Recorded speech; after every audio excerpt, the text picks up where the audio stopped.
Bonjour, aujourd'hui nous allons parler du zéro dans les nombres, et plus précisément du savoir-faire, supprimer les zéros inutiles.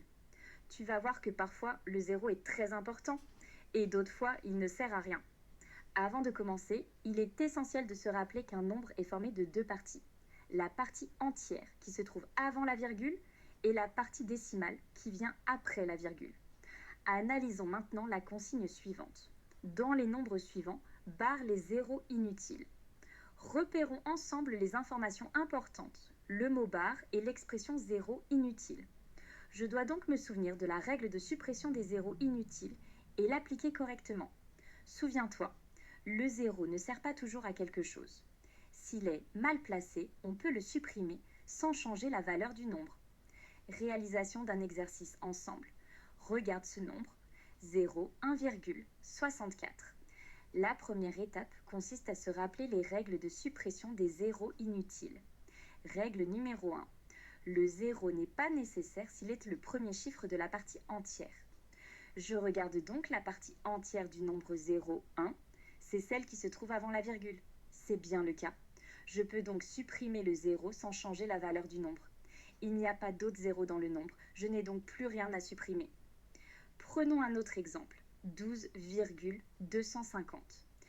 La première étape reste la même, se rappeler les règles de suppression des zéros inutiles. Règle numéro 1. Le 0 n'est pas nécessaire s'il est le premier chiffre de la partie entière.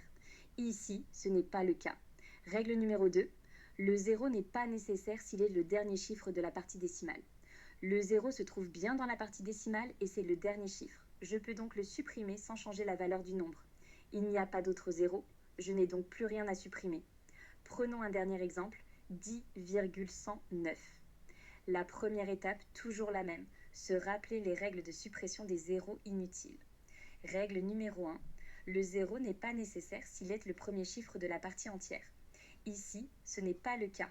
Le 0 est présent, mais il n'est pas le premier chiffre. Règle numéro 2. Le 0 n'est pas nécessaire s'il est le dernier chiffre de la partie décimale. Ici encore, ce n'est pas le cas.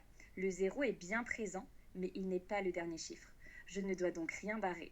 Maintenant, à ton tour, barre les zéros qui ne servent à rien. Réfléchis bien. Est-ce qu'ils changent la valeur du nombre? Si la réponse est non, tu peux les supprimer. Mets la vidéo sur pause, fais l'exercice, puis relance-la pour te corriger. Bravo! Tu sais maintenant quand le 0 est utile et quand on peut s'en passer.